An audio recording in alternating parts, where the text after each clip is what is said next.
हाय, good morning. आवाज येतो सगळ्यांना? हाय. कमेंट बॉक्स मध्ये तर रिप्लाय करा. आवाज येतोय का?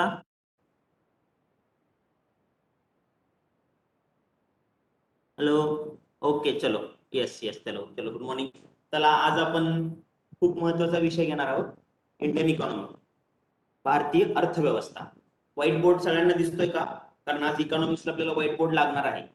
त्याशिवाय इकॉनॉमिक्सचे बऱ्याच कन्सेप्ट लक्षात येणार नाही. व्हाईट बोर्ड सगळ्यांना दिसतोय? Yes, good. चला, गुड वन गुड वन. सगळेजण ऍक्टिव्ह आहेत, असेच राहा. तास दीड तास मस्त महत्वाचे चांगले चांगले कन्सेप्ट घेऊ आपण इकॉनॉमिक्सचे बेसिक. त्याच्यानंतर हळूहळू पुढच्या स्टेपला जाऊया. आता सुरुवात पहिल्यांदा भारतीय अर्थव्यवस्था किंवा आपण सगळ्यात बघू अर्थशास्त्र. तर आपल्याला सगळ्यांना बेसिकली माहिती अर्थ काय नाही अर्थशास्त्र काय. हॅलो. ओके, चलो. काय लिहायचं, काय सांगायचं असेल तर कमेंट बॉक्स मध्ये लिहा. काय सजेशन असतील तर. आवाज येतोय ना? चला, अजून वाढवतो. ओके, चला. अर्थशास्त्र.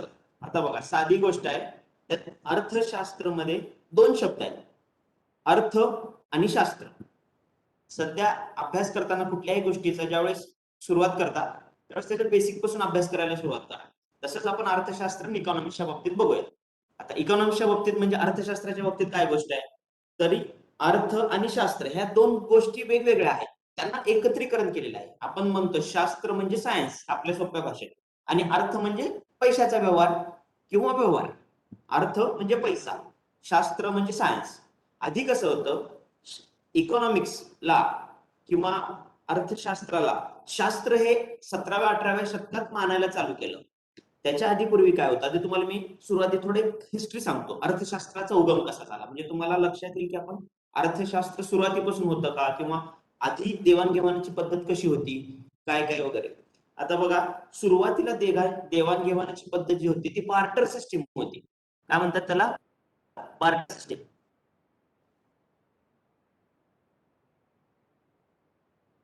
एक पेन्सिल आहे,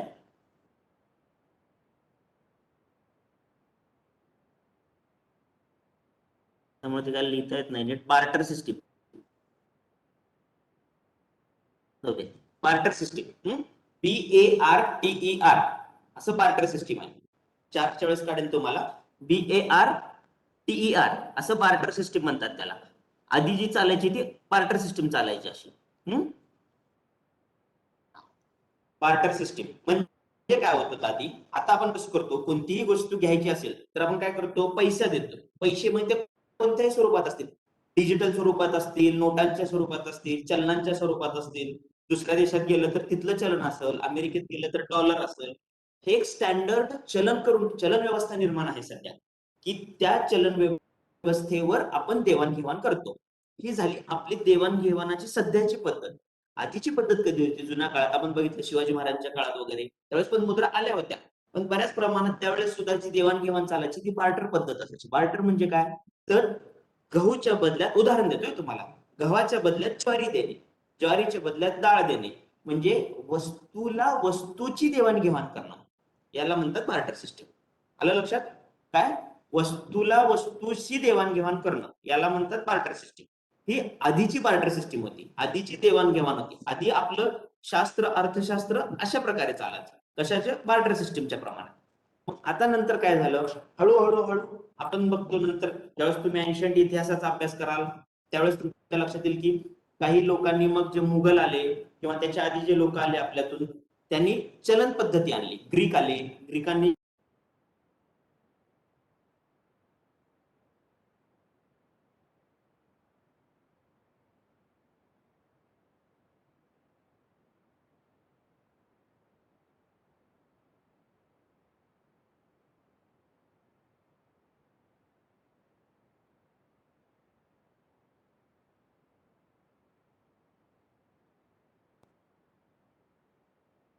आहे कनेक्टेड सगळ्यांना, कोणाचा तरी प्रॉब्लेम येतोय? तुम्हाला तर कनेक्टेड आहे. ओके, चला. जर कोणाला कनेक्शनचा माझा आवाज वगैरे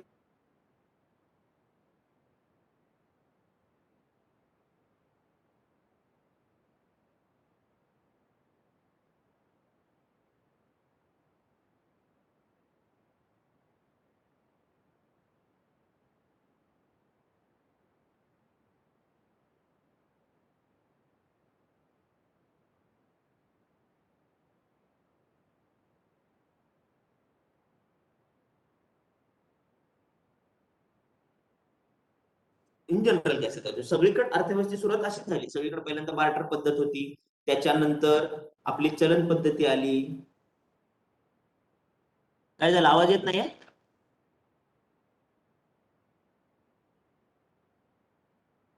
आहे कनेक्टेड, आवाज येत नसेल तर सांगा. ओके, चला. काय झालं मग, बार्टर पद्धत. येत असेल आवाज तर क्लिअर सांगा, नसेल तर क्लिअर सांगा. कसं आहे, सारखं जर तुम्ही असे माझी लिंक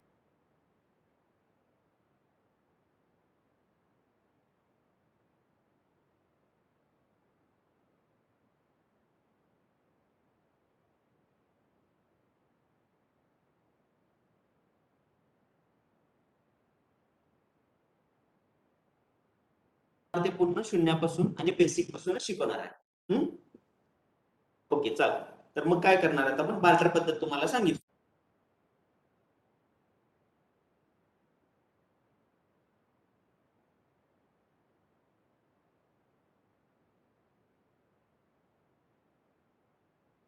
एक शास्त्र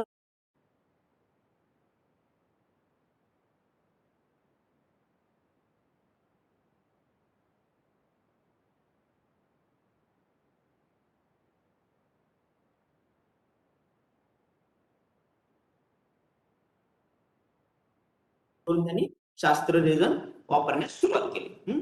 आता आपण आपल्या बेसिक एक्झामच्या याच्यावर येऊ. तुम्हाला इतिहास सांगितलं, याच्यावर प्रश्न पडणे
हॅलो. 4 विभाग आहेत, ते महत्वाचे, ते लिहून घ्या आधी. 4 विभाग, एक एक शब्द लिहून घ्या. त्याचे तुम्हाला मी पूर्ण एक्सप्लेन करेन, ते लिहून घ्यायची काय गरज नाही, पण शब्द ह्यासाठी लिहून घ्या की इकॉनॉमिक्स संपेपर्यंत, इकॉनॉमिक्स हा विषय आपला संपेपर्यंत हे 4 शब्दच तुम्हाला काम येणार आहेत. त्यामुळे याची बेसिक माहिती असणं तुम्हाला गरजेचं आहे. चला, तर सगळ्यात पहिला शब्द घ्या. 4 विभाग कोणते आहेत लिहून घ्या आधी, 4 विभाग, मग तुम्हाला मी एक एक सांगेन. पहिला आहे उत्पादन. मराठी इंग्लिश दोन्हीच सांगेन तुम्हाला मी, जे तुम्हाला कन्व्हिनियंट आहे ते माहिती ठेवा. पहिला आहे उत्पादन. उत्पादनला इंग्लिश मध्ये म्हणतात प्रोडक्शन. हे खूप सोपे सोपे शब्द आहेत, पण खूप महत्वाचे आहेत, त्यामुळे थोडं कॉन्सन्ट्रेट करा. हे बेसिक क्लिअर झालं तर तुम्हाला इकॉनॉमिक्स बऱ्याच गोष्टी क्लिअर होतील. पहिला आहे उत्पादन. उत्पादनाच इंग्लिश मध्ये म्हणतात प्रोडक्शन. दुसरं आहे विभाजन. विभाजनाला इंग्लिश मध्ये म्हणतात डिस्ट्रीब्युशन. विभाजन, डिस्ट्रीब्युशन. तिसरं आहे विनिमय. तिसरं आहे विनिमय. विनिमय म्हणजे एक्सचेंज. चौथा आहे उपभोग. उपभोग म्हणजे कन्झम्पशन. आलं लक्षात? ओके. 4 कोणते कोणते? उत्पादन, विभाजन, विनिमय आणि उपभोग. आणि ह्या चौघांना मिळूनच जी गोष्ट होती त्याला, आता लक्षात घ्या, आता माझ्याकडे लक्ष द्या. या चौघांचं संगनमत करून, या चौघांना एकत्रित धरून जी गोष्ट होती त्याला म्हणतात आर्थिक व्यवहार. बरोबर आहे? म्हणजे काय आर्थिक व्यवहार? म्हणजे काय? एकाच्या गोष्टीचं उत्पादन होणं, बरोबर आहे, त्या उत्पादन म्हणजे प्रोडक्शन होणं, एखादी गोष्ट तयार होणं, त्यानंतर त्याचं डिस्ट्रीब्युशन होणं, म्हणजे त्याचं विभाजन होणं, कुठं कुठं जायचं ती, त्यानंतर त्याचं एक्सचेंज होणं. एक्सचेंज म्हणजे देवाणघेवाण होणं. मग देवाणघेवाण कुठल्या पद्धत होती? आता तुम्हाला मी आधी सांगितलं, आधी बार्टर सिस्टीम पद्धतीत होती, आता पैशाच्या पद्धतीत होती देवाणघेवाण. आणि 14 आहे त्याचा उपभोग, म्हणजे त्याचं कन्झम्पशन. या चौघांना पकडून हा शब्द कळाला, हा शब्द इव्हॉल्व्ह झाला की ह्या चौघांना मिळून म्हणतात आर्थिक व्यवहार. आणि या आर्थिक व्यवहाराचा जो अभ्यास केला जातो त्याला म्हणतात इकॉनॉमी, त्याला म्हणतात अर्थशास्त्र. समजलं? बेसिक डेफिनेशन अर्थशास्त्राची. कुठली गोष्ट, कुठले उदाहरण द्या, साधं उदाहरण द्या. कोणतं? आता तुम्ही सगळे मोबाईलवर बघतायत, कोणी लॅपटॉपवर बघताय. लॅपटॉपचं प्रोडक्शन होणं, बरोबर आहे, तिथून त्याचं डिस्ट्रीब्युशन होणं, कुठल्या भागात जाणार, काय जाणार, त्यानंतर तुम्ही पैसे देऊन लॅपटॉप मोबाईल खरेदी करणं, आणि त्याचा आता उपभोग घेणं, कन्झम्पशन घेणं. म्हणजे उपभोग म्हणजे काय घेताय तुम्ही आता त्याचा, की आपलं लेक्चर करण्यासाठी त्याचा वापर करताय. ही झाली एक सायकल कंप्लीट झाली इकॉनॉमिक्सची. आणि या सायकलीलाच म्हणतात आर्थिक व्यवहार, इकॉनॉमी, अर्थशास्त्र. बस, सोपी भाषा, काय आमच्या लक्षात ठेवा इकॉनॉमिक्सची. आता इथून पुढे आता अर्थव्यवस्थेचे प्रकार बघूयात. कशाचे? अर्थव्यवस्थेचे प्रकार. अर्थव्यवस्थेचे प्रकार बघूयात. चला, अर्थव्यवस्था याचे प्रकार दोन पद्धतीने पडतात. अर्थव्यवस्थेचे प्रकार हे दोन पद्धतीने पडतात. म्हणजे दोन पद्धत म्हणजे कोणते? आता याचे पण हेडिंग लिहून घ्या तुम्ही. हेडिंग लिहून घेतल्यानंतर मला सोपं पडेल सांगायला तुम्हाला पुढचं, कारण हे बेसिक मध्ये राहणार आहे. कोणाला काय प्रॉब्लेम असेल तर चॅट मध्ये लिहा, काही हरकत नाही मला, मी लगेच त्याला हे करेन. चलो, उत्पादन पद्धत आणि विकास अर्थव्यवस्था. आता आपण काय बघतोय काय आपण? अर्थव्यवस्थेचे प्रकार. अर्थव्यवस्थेचे दोन मुख्य पद्धतीने प्रकार पडतात. दोन मुख्य पद्धतीने प्रकार पडतात. कुठले? एक उत्पादक पद्धतीनुसार आणि दुसरा आहे ते विकास अवस्थेनुसार. जबरदस्त. पहिलं बघा, उत्पादक म्हणजे त्या अर्थव्यवस्थेचं प्रोडक्शन कोण करतं, उत्पादक कोण आहे, याच्यानुसार अर्थव्यवस्थेचे प्रकार पडतो. त्याला म्हणतात उत्पादक पद्धतीनुसार आपला अर्थव्यवस्था. प्रोडक्शन कोण करता, उत्पादक कोण आहे. आता याच्यात 3 आहेत. उत्पादक पद्धतीनुसार म्हणजे प्रोडक्शन कोण करतं बाबा? प्रोडक्शन सरकार करतं, प्रोडक्शन खासगी लोक करतात, का दोघं मिळून करतात? आलं लक्षात? प्रोडक्शनची पद्धत म्हणजे काय? आपलं चालू आहे का बघूया.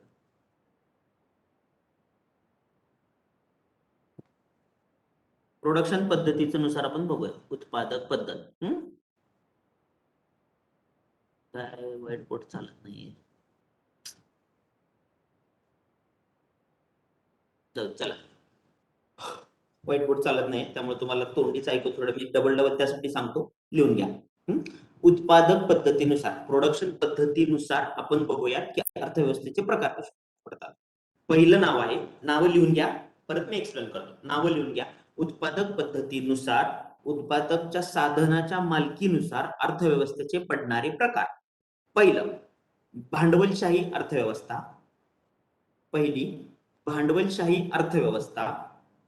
दुसरी समाजवादी अर्थव्यवस्था.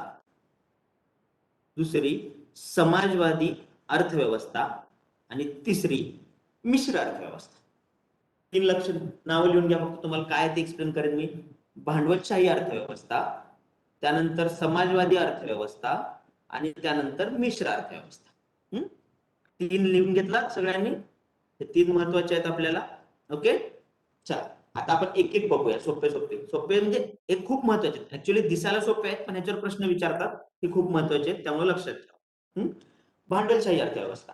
भांडवलशाही अर्थव्यवस्थालाच इंग्लिशमध्ये म्हणतात कॅपिटलिस्ट इकॉनॉमी. आता आपण एक एक घेऊ. आता लिहून घेऊ नका, आता फक्त लक्ष द्या माझ्याकडे. जे लिहून घ्यायचे शब्द मी तुम्हाला सांगेन स्पेसिफिकली, आता फक्त माझ्या सांगण्याकडे लक्ष द्या. इंग्लिशमध्ये सांगतो तुम्हाला, इंग्लिशमध्ये पण सांगतो. एक एक ज्यावेळेस एक्सप्लेन करायचं त्यावेळेस तुम्हाला सांगतो. येस, इंग्लिशमध्ये सांगतो 100%. भांडवलशाहीला काय म्हणतात? Capitalist economy. लिहून घ्या ज्यांना इंग्लिशमध्ये पाहिजे त्यांना. भांडवलशाहीला कॅपिटलिस्ट इकॉनॉमी, दुसरी आहे सोशलिस्ट आणि तिसरी मिक्स्ड. सेम. आता आपण भांडवलशाही बघूया. भांडवलशाही नावातच आहे बघा, स्पेसिफिकली नावातच आहे. भांडवल म्हणजे ज्याच्याकडे, एक आपल्याला कन्सेप्ट क्लिअर करण्यासाठी सांगतोय मी, भांडवलशाही म्हणजे ज्याच्याकडे भांडवल प्रमाणात, मुबलक प्रमाणात उपलब्ध आहे. भांडवलशाही म्हणजे अशी अर्थव्यवस्था की ज्या अर्थव्यवस्थेकर भांडवल हे मुबलक प्रमाणात उपलब्ध आहे. कशासाठी? तर उत्पादन करण्यासाठी. समजलं? भांडवल मुबलक प्रमाणात आहे उत्पादन करण्यासाठी. ती झाली भांडवलशाही अर्थव्यवस्था. ती आहे कॅपिटलिस्ट इकॉनॉमी. त्याची आपण ठळक वैशिष्ट्ये, गुण, दोष, ड्रॉबॅक्स, पॉझिटिव्ह सगळे बघू. पण एक लक्षात घ्या, भांडवलशाही अर्थव्यवस्था म्हणजे काय स्पेसिफिक. मग आपल्याला लगेच कुठले देश डोक्यात येतात आपल्या अशा वेळेस? एक तर अमेरिका आहे, जे डेव्हलप्ड कंट्रीज आपण म्हणू शकतो. एक ठोकळा पूर्ण डेव्हलप कंट्री इकडे नाही येणार. अमेरिका आहे, फ्रान्स आहे, जर्मनी आहे, जपान आहे. हे सगळे कशात मोडतात? युरोपियन देश आहेत. हे कशात मोडतात? सगळे भांडवलशाही अर्थव्यवस्थेमध्ये. हे उदाहरण झाले भांडवलशाही अर्थव्यवस्थेचे. ओके. आता भांडवलशाही अर्थव्यवस्थेचे उदाहरण सांगितले तुम्हाला. आता आपण भांडवलशाही अर्थव्यवस्थेचे वैशिष्ट्य बघू, किंवा एक्झॅक्ट भांडवलशाही म्हणजे काय. आता तुम्हाला सांगितलं सगळ्यात महत्वाचा, सगळ्यात बेसिक हा प्रश्न पडलेला आहे. भांडवलशाही अर्थव्यवस्था म्हणलं की एक लक्षात ठेवायचं, ग्राहक हा सार्वभौम असतो. कन्झ्युमर इज सगळ्यात महत्वाचा असतो. कन्झ्युमर, बरोबर आहे. सार्वभौम, सार्वभौम म्हणजे काय? आपण पॉलिटीमध्ये ऐकलं असाल सार्वभौम. सार्वभौमचा अर्थ काय? की जो काही स्वतःचे निर्णय स्वतः घेऊ शकेल. बरोबर आहे. इंडिया, भारत हा सार्वभौम देश आहे. तसंच भांडवलशाही अर्थव्यवस्थेमध्ये, कॅपिटलिस्ट इकॉनॉमीमध्ये ग्राहक हा सार्वभौम असतो. आलं लक्षात? कॅपिटल हा कॅपिटल कॅपिटलिस्ट इकॉनॉमीमध्ये ग्राहक हा सार्वभौम असतो.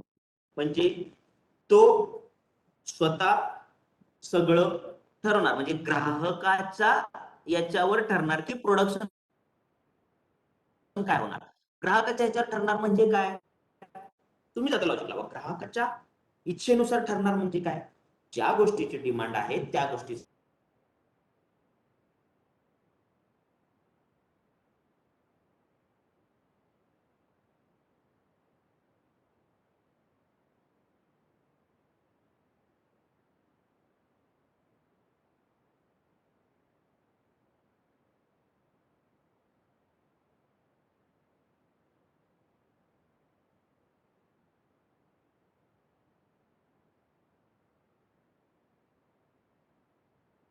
प्रायव्हेट प्रॉपर्टी आहे. बरोबर आहे. जिथं प्रायव्हेट प्रॉपर्टी आहे तिथं सरकारचा हस्तक्षेप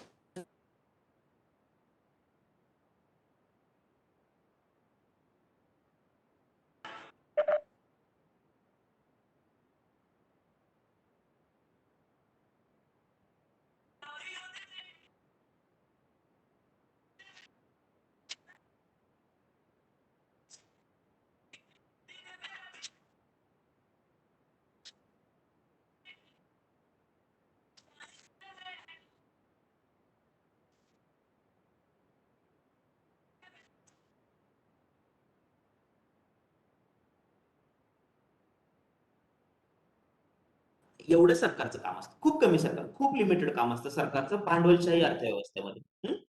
लक्षात आलं? भांडवल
आवाज येतोय आता सगळ्यांना? इकडूनच तिकडून सरांच्या इथूनच काहीतरी गोष्ट इथून थोडं कनेक्टिव्हिटीचा प्रॉब्लेम होतोय, त्याच्यामुळे आज जरा जास्त वेळ डिस्कनेक्ट होतोय. चला, तरी पण तुम्ही आहेत सगळे, पण कंटिन्यू करूया. आता बघा, भांडवलशाही अर्थव्यवस्था सांगितली तुम्हाला, भांडवलशाही अर्थव्यवस्था बेसिक सांगितलं. भांडवलशाही अर्थव्यवस्थेमध्ये अजून एक गोष्ट महत्वाची की नफ्याला प्राधान्य असतं. म्हणजे भांडवलशाही अर्थव्यवस्थेमध्ये काय प्रोडक्शन करायचं, काय नाही, या सगळ्या गोष्टी कोण ठरवतं? तर बाजार ठरवतो. बाजार मधले हिंदी में बोलिये. ओके, बाकीच्यांना प्रॉब्लेम नसेल तर मी इंग्लिशमध्ये पण बोलेन, पण बाकीच्यांना मराठी हिंदी मिक्स बोलेन मी, कारण बऱ्याच लोकांना मराठी कन्व्हिनियंट आहे आणि हिंदीचे शब्द नाही आहेत. स्पेसिफिकली तुम्हाला ज्यांना कोणाला हिंदीत आहे त्यांना मराठी किंवा इंग्लिश हे शब्दच करावे लागतील.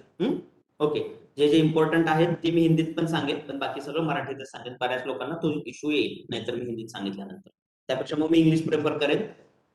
सो तुम्हाला तसं चालत असेल तर तसं सांगा. ओके, चलो. अर्थव्यवस्था, त्यापेक्षा मी जास्त इंग्लिश प्रेफर करेन, दोघांना कन्व्हिनियंट होईल. Capitalist economy. ओके ओके, चलो Tahira. Okay, capitalist economy. What is capitalist economy? I just told you that capital economy में ग्राहक सर्वभौम रहता है. ग्राहक is important. Capitalist economy is only for specifically working for the profit. Capitalist economy में, भांडवलशाही में, मुनाफा कमाना, प्रॉफिट कमाना, ये बहुत इंपॉर्टेंट रहता है. मतलब उनका सबसे बेस्ट और इंपॉर्टेंट टारगेट रहता है मुनाफा कमाना, प्रॉफिट. देन कैपिटलिस्ट इकोनॉमी का थर्ड पॉइंट क्या है? अभी देखिए, फॉर एग्जाम्पल, अगर मुनाफा कमाना है, ग्राहक is important, then absolutely we know स्पर्धा होगी, कॉम्पिटिशन होगा.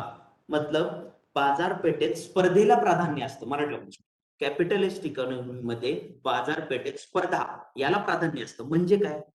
जो जास्त चांगलं सर्व्हिस देईल, जो जास्त चांगलं प्रोडक्ट करेल, त्याला आपण चॉईस करणार, कारण ग्राहक हा सर्वभौम असतो. काय घ्यायचं काय नाही हा ग्राहक ठरवणार. बरोबर आहे? जो कस्टमर है वो डिसाइड करेगा जो कुछ लेना है और जो नहीं लेना है. त्यामुळं ज्यावेळेस त्यांना आपण ठरवतो, आता आपण दोन मोबाईलचं कंपॅरिझन कसं करतो, बाबा ह्याची कॉस्ट किती आहे, ह्याचे फीचर्स कसे आहेत, उदाहरणार्थ. त्यामुळे आपण ठरवणार की बाबा काय द्यायचं काय नाही घ्यायचं. याच्यामुळे भांडवलशाही अर्थव्यवस्थेमध्ये कधीही कॉम्पिटिशन पीकला असतं. म्हणजे कॉम्पिटिशन बहुत हाई लेवल पे रहता है. इसकी वजह से प्रॉफिट भी होता है, मतलब उसकी वजह से कुछ बेनिफिट भी है और कुछ नहीं है, वो हम बाद में देखेंगे. लक्षात आलं? कॅपिटलिस्ट इकॉनॉमिक्सची 2-3 गोष्टी महत्वाच्या. त्याच्यानंतर अजून काय आहे की आता हे महत्वाचे ना, पुढचे शब्द लिहून घ्या. आता मी तुम्हाला जे शब्द सांगणार, कारण हे शब्द आहेत ते डायरेक्ट परीक्षेला विचारले जातात. भांडवलशाही अर्थव्यवस्थेला अजून काय काय नावाने ओळखतात. आता ते काय काय नाव आहेत ते तुम्हाला मी एक्सप्लेन करेन, आधी नावं लिहून घे. कॅपिटलिस्ट इकॉनॉमिक्स, भांडवलशाही अर्थव्यवस्था, पहिलं नाव लिहिलं. त्याला दुसरं नाव आहे मुक्त अर्थव्यवस्था. दुसरं नाव लिहून घ्या, मुक्त अर्थव्यवस्था. मुक्त अर्थव्यवस्था. त्याच तिसरं नाव लिहून घ्या, हस्तक्षेप विरहित अर्थव्यवस्था. काय? हस्तक्षेप विरहित अर्थव्यवस्था. हस्तक्षेप विरहित अर्थव्यवस्था. इंग्लिशमध्ये नाव आहे ते लिहून घ्या, कारण इंग्लिशमध्ये नाव आहे तसं विचारलं जातं. लेझे फेअर स्पेलिंग सांगतो, लिहून घ्या. स्पेलिंग सांगतोय, लिहून घ्या. LAISSESE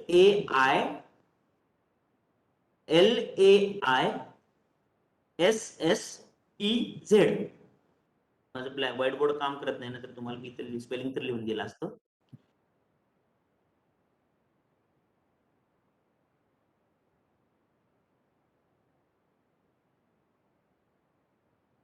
इथं लिहितो मी, चॅट मध्ये लिहितो, स्पेलिंग लिहून घ्या सगळेजण, सोपं आपल्याला आहे.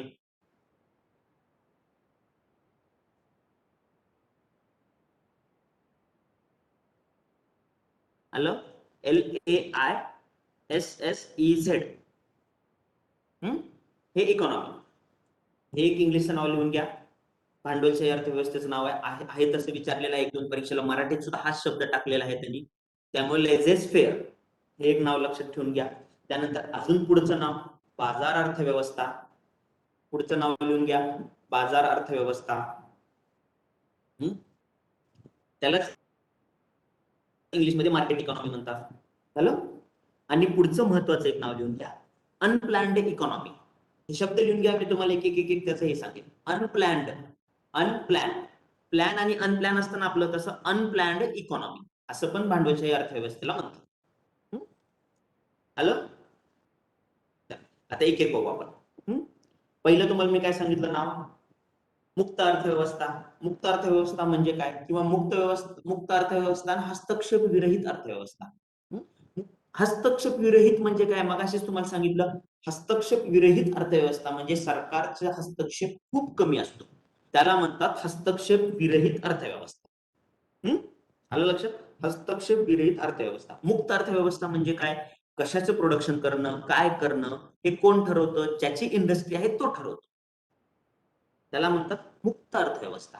त्याचं प्रोडक्शन किती करायचं, त्याची किंमत किती ठरवायची हे पण कोण ठरवतं, तर कंपनी ठरवते की बाबा माझा प्रोडक्ट, आता आपण ऍपलचा मोबाईल घ्यायला गेलो आणि आपल्या सॅमसंगचा मोबाईल गेलो, ह्याच्यामध्ये बेसिक मध्ये डिफरन्स आहे, बरेच फॅसिलिटीज असू द्या, तो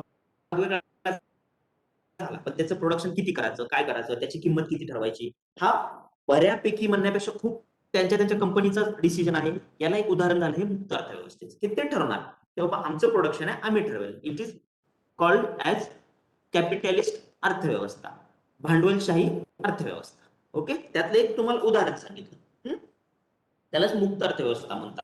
त्यानंतर तुम्हाला सांगितलं हस्तक्षेप अर्थव्यवस्थेचा पण हे सांगितला, लेझे फेअर एक नाव आहे, नाव असंच लक्षात ठेवा, लेझे फेअर म्हणजे मुक्त अर्थव्यवस्था, इंग्लिशमध्ये वापरतात कधी कधी.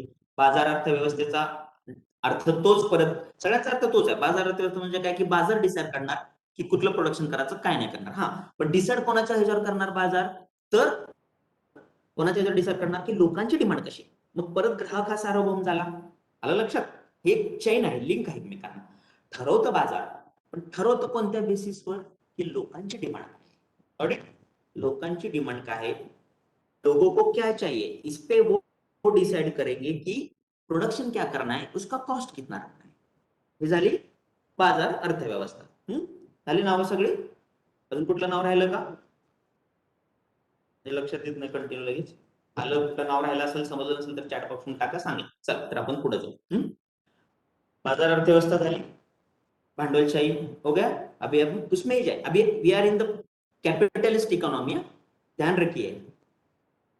परत एकदा सांगतो, ओके सांगतो मानसी, काय हरकत नाही. एक एक शब्द तुम्हाला परत एकदा सांगतो, लिहून घ्या म्हणजे लक्षात घ्या. मुक्त अर्थव्यवस्था, नेम सांगू का फक्त, बरं घ्या नेम घ्या. पहिलं नाव आहे मुक्त अर्थव्यवस्था. मुक्त अर्थव्यवस्था पहिलं नाव. दुसरं हस्तक्षेप विरहित अर्थव्यवस्था. मुक्त अर्थव्यवस्था, हस्तक्षेप विरहित अर्थव्यवस्था, त्यालाच लेझे फेअर्स इकॉनॉमी पण म्हणतात. स्पेलिंग सांगितलं वर मी कमेंट बॉक्स मध्ये आहे, लिहून घ्या चॅट बॉक्स मध्ये. त्याच्यानंतर बाजार अर्थव्यवस्था,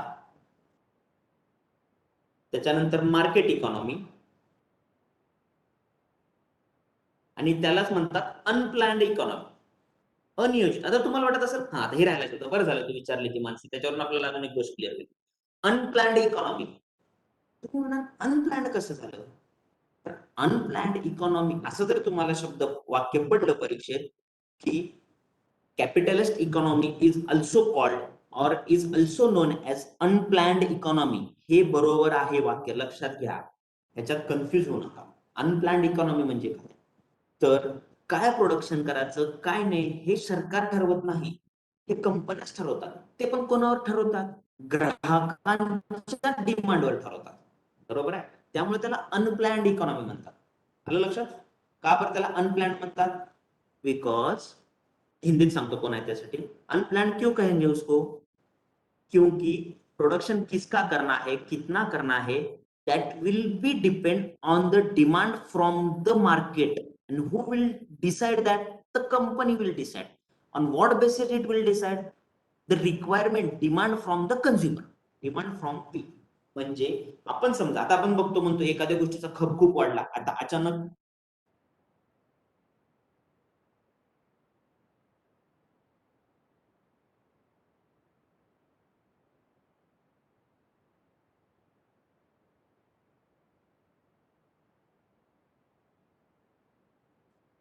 आता अचानक काय गोष्टी झाल्या तुम्हाला सांगतो. मोबाईलची डिमांड वाढली.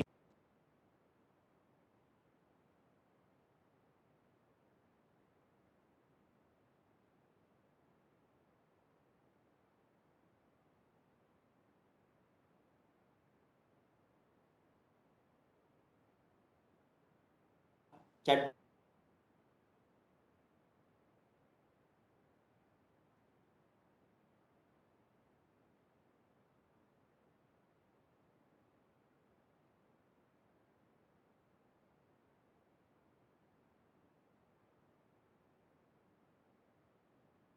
हे नाव, वर्ष, पुस्तकाचं नाव हे लिहून घ्या.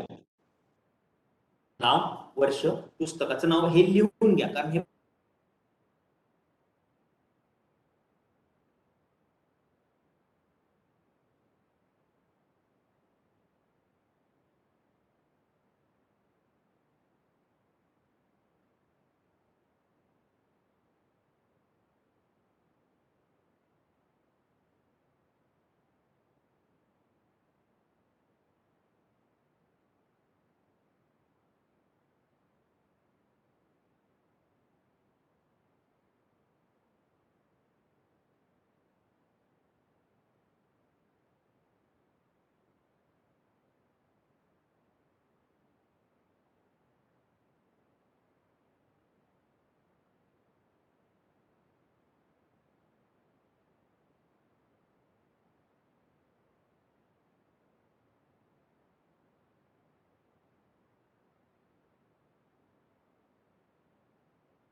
काय होतं आपलं ऍडम स्मिथने काय सांगितले की बाजार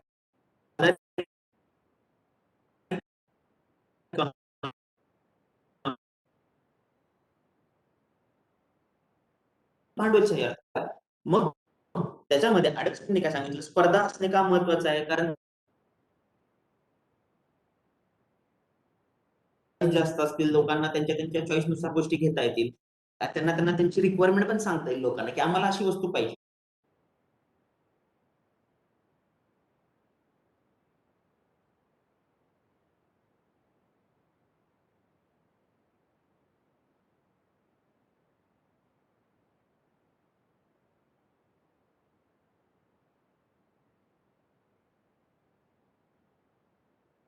आता तसं म्हणजे जे लोकांची डिमांड आहे त्याप्रमाणे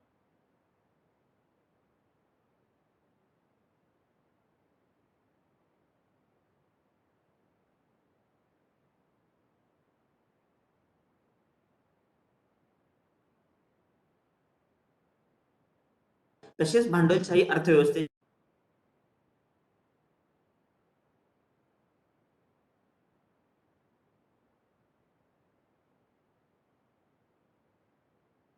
तुम्हाला मी भांडवलशाही अर्थव्यवस्था काय सांगितली, एक 5 सेकंदात तुम्ही विचार करा की बाबा भांडवलशाही अर्थव्यवस्थेची दुसरी बाजू काय असते, हे जे फायदे झाले ह्याचे नुकसान काय होऊ शकतं, एक भांडवलशाही अर्थ 5 ते 10 सेकंद.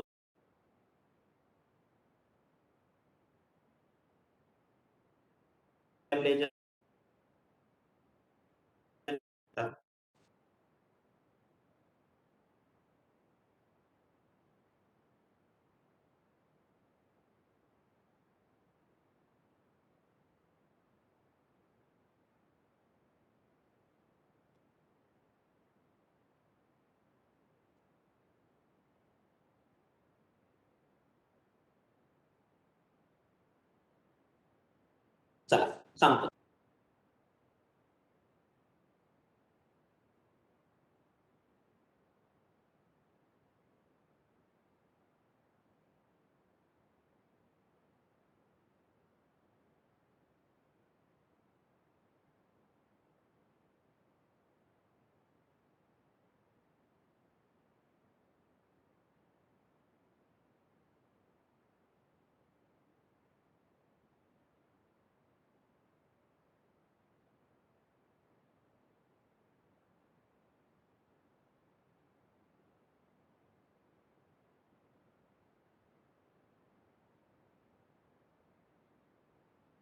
भांडवलशाही अर्थव्यवस्थेचा सगळ्यात मेन दोष काय असतो, तर सत्तेचं विकेंद्रीकरण. म्हणजे एकाच्या हातात एक लोकांच्या हातात सत्तेचं एकत्रीकरण. म्हणजे सत्ता एकाच्या हातात 2-4 बिझनेसमॅनच ठरवतात की देश कसा चालेल, कोणती प्रॉपर्टी, कोणती पॉलिसी चालतील किंवा काय प्रोडक्शन करायचं. हे एक दोष आहे त्याचा की सत्तेचं एकत्रीकरण होतं, एकाच्या हातात सत्ता एकवटली जाते. त्याच्यानंतर मग बाकीचे प्रॉब्लेम येतात, लेबर लॉसचे प्रॉब्लेम येतात. म्हणजे आपल्या देशात नाही येत, आपल्या देशात कायदे म्हणून, पण बऱ्याच डेव्हलप्ड कंट्रीजमध्ये वगैरे तो इश्यूज आहेत अजून की बाबा नफा जास्त मिळतो पण वेतन कमी मिळतो. हा एक दोष हे लक्षात ठेवा, कारण याच्यावरून पुढची अर्थव्यवस्था लिंक आहे आपली, लक्षात ठेवा. या गोष्टी, हे जे दोष आहेत, ह्या दोष आहेत त्यांना ओव्हरकम करण्यासाठी पुढची अर्थव्यवस्था आहे आपली. म्हणजे मी तुम्हाला जी पुढची समाजवादी अर्थव्यवस्था सांगणार आहे, सोशलिस्ट, ते भांडवलशाही अर्थव्यवस्थेचे दोष त्याला ओव्हरकम करण्यासाठी बनवली गेलेली अर्थव्यवस्था. तर पहिली काय सांगितली तुम्हाला, सत्तेचे एकत्रीकरण होणार, सेंट्रलायझेशन ऑफ द पॉवर होईल. दुसरं काय होईल की नफा जास्त वेतन कमी. तिसरं काय होईल, बेकारी वाढू शकते त्याच्यामुळं, बरोबर आहे. चौथं काय होईल, आर्थिक विषमतेत वाढ होणार. म्हणजे 2 प्रकारचे लोक दिसणार आपल्याला. कुठले, उदाहरणार्थ कार्ल मार्क्सच्या भाषेत सांगायचं असेल तर सोशलिस्टच्या भाषेत हॅव्स आणि हॅव नॉट्स. म्हणजे काय, असे लोक की ज्यांच्याकडे आहे, असे लोक की ज्यांच्याकडे नाही, यांच्यातली दरी खूप वाढली जाईल. किंवा असे ठराविक पार्टी, असे एक ठराविक गोष्टीचे 2 पार्टिशन पडतील की बाबा हॅव्स आणि हॅव नॉट, ज्यांच्याकडे आहे त्यांच्याकडे नाही. हे भांडवलशाही अर्थव्यवस्थेचे दोष, 3-4 महत्वाचे. आता बघा अजून काय ह्याच्यात आपण बघितलं मग की भांडवलशाही अर्थव्यवस्थेमध्ये उत्पन्नाची साधने ही कोण असतं, खासगी मालकीची असतात. सरकारचा हस्तक्षेप खूप कमी असतो, तुम्हाला सांगितलं. म्हणजे उत्पन्नाची साधने कुठली असणार आहेत, खासगी मालकीची असणार आहेत. कार्य, आता उत्पन्नाची साधने जर खासगी मालकीची असतील तर उत्पादनाचे कार्य आणि त्याचं विभाजन हे कोण करणार? खासगी मालकीचे लोक. म्हणजे सरकार करणार का? नाही. तर कंपनीचे मालक ठरवणार. हे झालं भांडवलशाही अर्थव्यवस्था साध्या सोप्या भाषेत. आलं लक्षात तुम्हाला भांडवलशाही अर्थव्यवस्था काय ते? आता बघा भांडवलशाही अर्थव्यवस्था ही स्पेसिफिकली झाली भांडवलशाही अर्थव्यवस्था. आता याच्यात जर तुम्हाला भांडवलशाही अर्थव्यवस्थेमधले वैशिष्ट्य एकदा फास्ट सांगू तुम्हाला, जेणेकरून तुमचं रिव्हिजन होईल फास्ट. भांडवलशाही अर्थव्यवस्थेचे वैशिष्ट्य फास्ट मध्ये. आता काय लिहून घेऊ नका, फक्त रिवाइज करू फास्ट. पहिलं काय? खाजगी मालकी. खाजगी मालकीचा हक्क हे सगळ्यात प्रमुख वैशिष्ट्य असतो, खाजगी मालकीचा हक्क भांडवलशाही अर्थव्यवस्थेचं. दुसरं, त्यानंतर कोणता उद्योग उभारायचा, काय प्रोडक्शन करायचं हे मालक निर्णय घेतात. किती प्रोडक्शन, कोणता उद्योग, काय हे निर्णय कोण घेतो? मालक घेतो. तिसरं तुम्हाला सांगितलं भांडवलशाही अर्थव्यवस्थेत स्पर्धेचे प्राबल्य असतं. स्पर्धेचे प्राबल्य म्हणजे काय? स्पर्धा खूप असते भांडवलशाही अर्थव्यवस्थेमध्ये. चौथं तुम्हाला सांगतं की ग्राहक हा सार्वत्रिक असतो.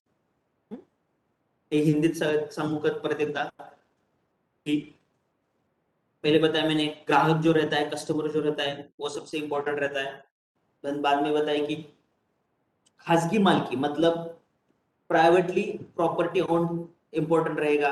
क्या प्रोडक्शन करना है क्या नहीं वो इंडस्ट्री डिसाइड करेगा, गव्हर्नमेंट नाही. हे भांडवलशाही अर्थव्यवस्थेचे वैशिष्ट्य झाले. हे महत्वाचे 4 वैशिष्ट्ये भांडवलशाही अर्थव्यवस्थेचे आहेत. अजून बाहेर आपल्याला कंटिन्युएशन मध्ये भांडवलशाही अर्थव्यवस्थेचे वैशिष्ट्य कुठले आहेत? भांडवलशाही अर्थव्यवस्थेमध्ये ही किंमत, तुम्हाला सगळं सांगितलं तेच फक्त मी रिवाइज करतो. भांडवलशाही अर्थव्यवस्थेमध्ये किंमत कोण ठरवतं? फिक्स किंमत असती का? नाही. कोण ठरवतं? कंपनी ठरवते. कसे ठरवतात? मुक्त अर्थव्यवस्थेने ठरवतात. मुक्त अर्थव्यवस्थेने ठरवतात म्हणजे काय? लोकांच्या डिमांडवर ठरवतात, त्याच्या प्रोडक्शनवर ठरवतात. आपण बघतो एखाद्या गोष्टीचं प्रोडक्शन खूप वाढलं तर त्याची किंमत कमी होती, आणि एखाद्या गोष्टीचं प्रोडक्शन कमी झालं तर किंमत वाढते त्याची. बरोबर आहे? एखाद्या गोष्टीची डिमांड वाढली तर किंमत वाढते. बरोबर आहे? एखाद्या गोष्टीची डिमांड कमी झाली तर किंमत कमी जाते. ही झाली मुक्त अर्थव्यवस्था. म्हणजे मार्केट ठरवतं की बाबा डायरेक्ट इनडायरेक्टली मार्केटद्वारे ठरवलं जातं की किंमत काय असणार. ही भांडवलशाही अर्थव्यवस्थेच्या सगळ्या महत्वाच्या गोष्टी झाल्या. आता ते ह्या किमतीत बदल कसा होणार याला बेसिक गोष्टी कुठल्या कुठल्या असतात तुम्हाला सांगितलं मी. एकतर बाजारातील मागणी आणि पुरवठा ह्याच्यावर डिपेंड असतं. आता मागणी म्हणजे काय? आपली डिमांड वाढ. आता त्याला एक छोटीशी तुम्हाला आपल्या इकॉनॉमिक्स रिलेटेड आहे, पण थोडं स्ट्रेच करू शकतो, जे तुम्हाला पुढच्या टॉपिक मध्ये येईल कधी पुढच्या वेळेस लेक्चर मध्ये. पण आज तुम्हाला ती लिंक सांगतो मी. आता बघा, एखादी गोष्ट आहे, एखाद्या गोष्टीची किंमत वाढण्याची कारण कुठली असतात? एकतर त्याची डिमांड वाढते किंवा त्याची प्रोडक्शन कमी होतं. बरोबर आहे? एखादी गोष्ट, आता समजा तुम्हाला उदाहरण द्यायचं बरं, मोबाईल आपल्या सगळ्यातलं जवळच्या एखाद्या मोबाईलची किंमत वाढण्याची कारण काय?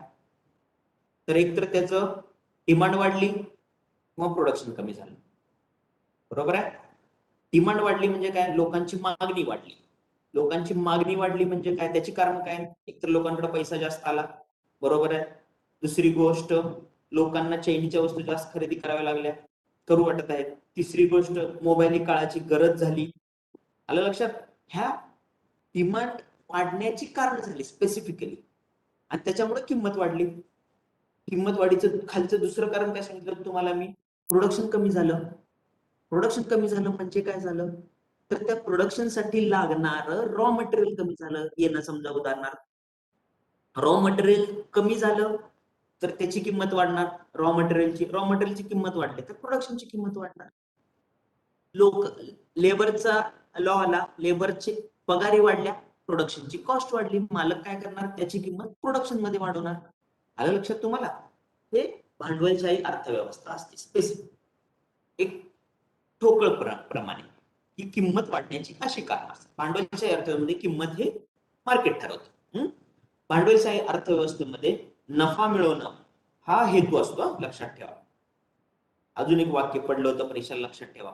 भांडवलशाही अर्थव्यवस्थेमध्ये नफा मिळवणं हा हेतू असतो. बरोबर आहे. समाजवादी अर्थव्यवस्थेमध्ये नफा मिळवणं हा हेतू असतो. बरोबर आहे.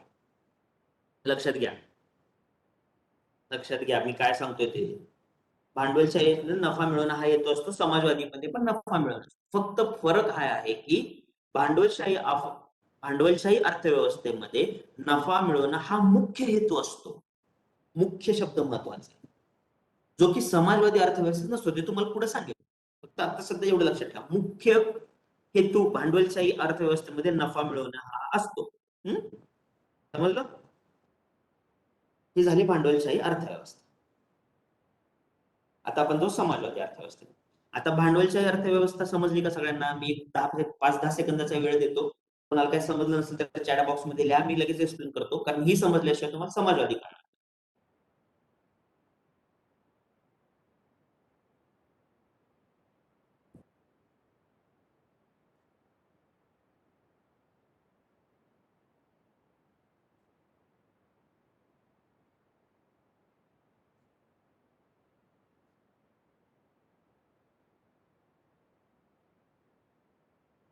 ओके, समजलं. गुड. समजलं म्हणून लिहिलं तरी चालेल, तर नाही समजलं म्हणून लिहू नका. समजलं म्हणून लिहिलं तरी चालेल, जेणेकरून मी पुढे कंटिन्यू करेन.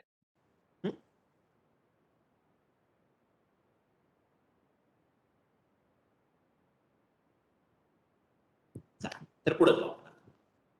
चलो, गुड. समजलं तर काय आता पुढं? समाजवादी अर्थव्यवस्था.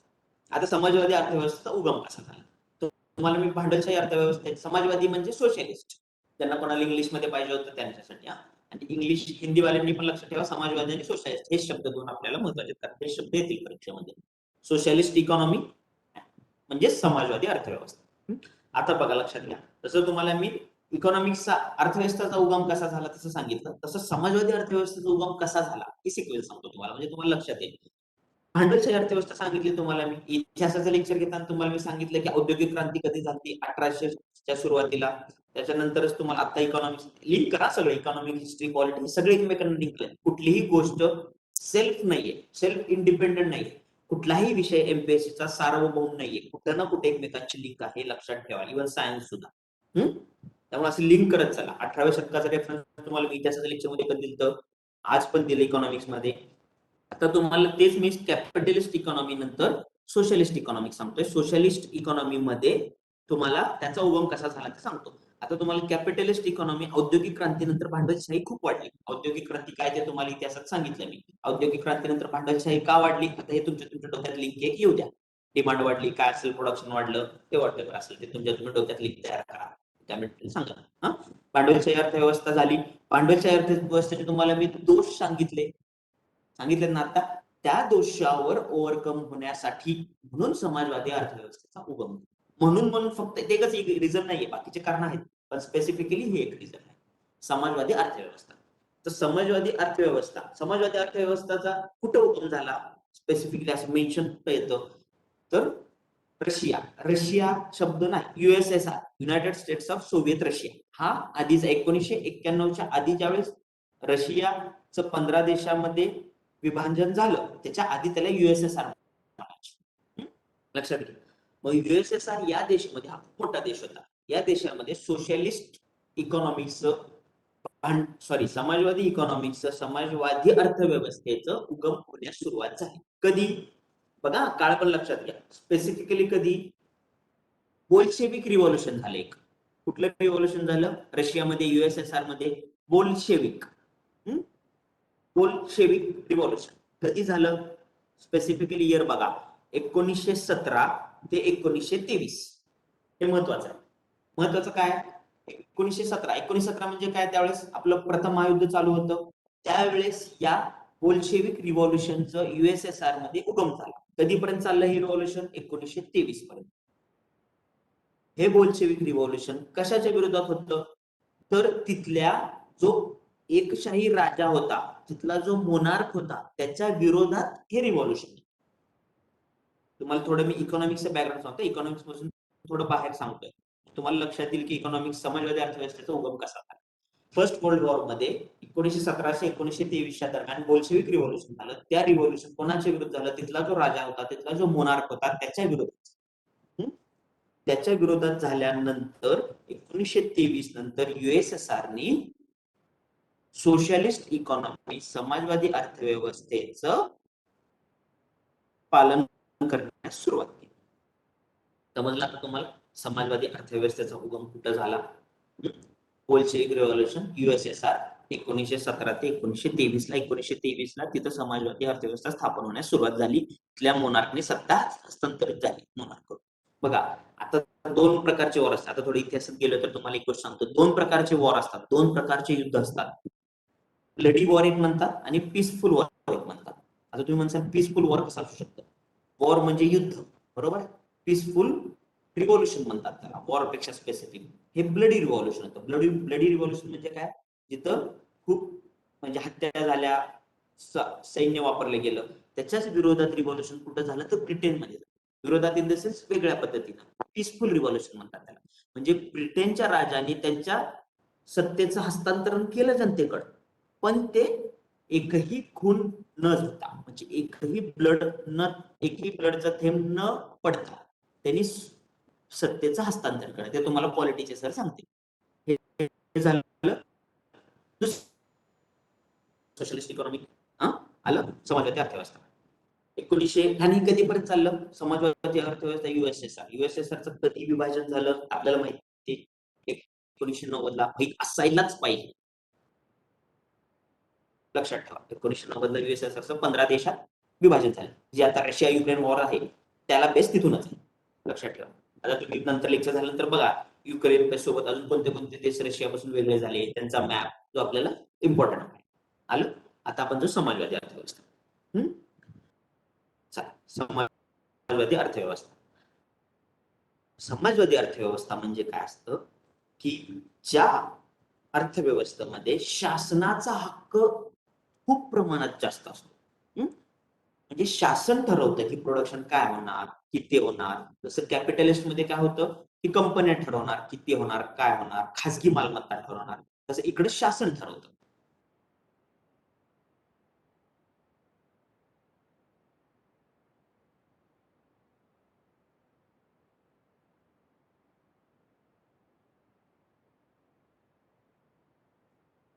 आलं लक्षात?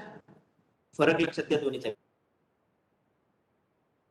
मी दोघांना कंपॅरिझन मधून शिकवते तुम्हाला. ग्राहक हा सार्वभौम कुठं असतो कॅपिटलिस्ट इकॉनॉमी मध्ये? सोशलिस्ट मध्ये ग्राहक हा सार्वभौम नसतो. ग्राहक इम्पॉर्टंट असतोच पण सार्वभौम नसतो. कारण या अर्थव्यवस्थेचे उत्पादनावर सरकारचा अधिकार असतो. सरकार ठरवतं किती उत्पादन, काय नाही, काय करायचं काय. आता अशी उदाहरण कुठल्या देशाचे आहेत? रशिया आहे. सध्या अजून पण कोण पाळतं बऱ्यापैकी? रशिया आहे, क्युबा आहे, चायना आहे, चीन आहे. जरी त्यांच्या पूर्ण समाजवादी अर्थव्यवस्था नसेल तरी त्यांचा बेस हा समाजवादी अर्थव्यवस्थेवर आहे, लक्षात ठेवा. लक्षात आलं? समाजवादी. आता तुम्हाला मग सांगितलं समाजवादी अर्थव्यवस्थेचा बेस असतो. आता समाजवादी अर्थव्यवस्था तुम्हाला मग काय सांगितलं मी? एक दोन वाक्य सांगितले होते बघा मी, की समाजवादी अर्थव्यवस्था आणि भांडवलशाही अर्थव्यवस्था दोन्हीमध्ये नफा कमवणं हा उद्दिष्ट असतो. फरक काय सांगितला होता? भांडवलशाही अर्थव्यवस्थेमध्ये नफा कमवणं हा मुख्य उद्दिष्ट असतो आणि तो नफा कोणासाठी वापरला जातो? तो कंपनीचा मालक त्याच्यासाठी. लक्षात? तर समाजवादी अर्थव्यवस्थेमध्ये नफा कमवणं हा उद्दिष्ट असतो, पण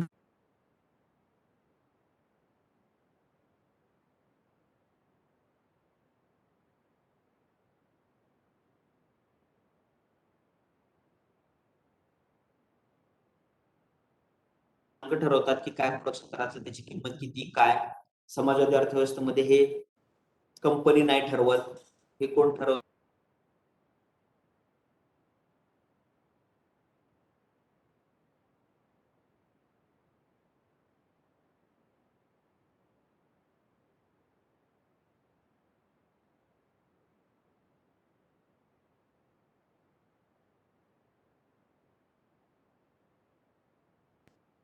आता यालाच जशी त्याची नाव आहेत तशी ह्याची एक दोन नाव आहेत. तर can you repeat one? Yes sure. करतो की रिपीट.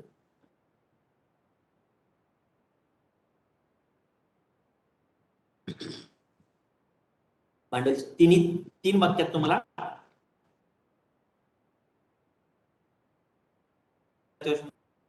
ग्राहक सार्वभौम असतो, समजलं? भांडवलशाही अर्थव्यवस्था मध्ये कॅपिटलिस्ट इकॉनॉमी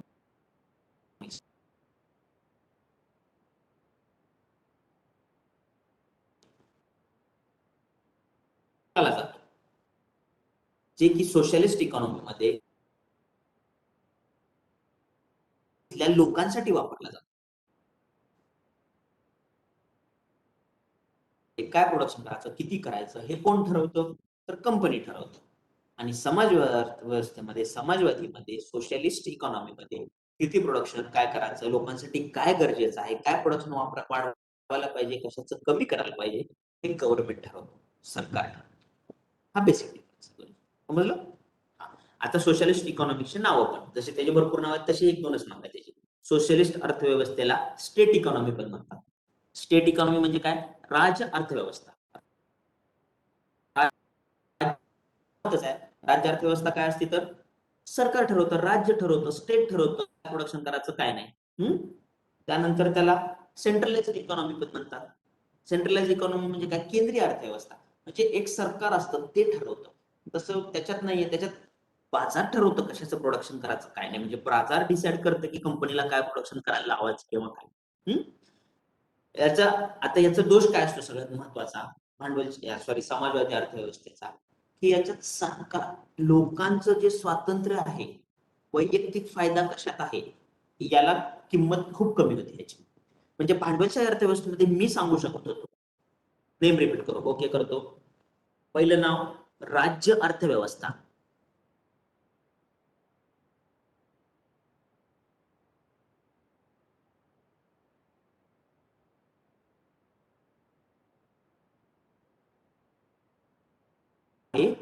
केंद्रीय अर्थव्यवस्था. केंद्रीय अर्थव्यवस्था त्यालाच म्हणतात की सेंट्रल.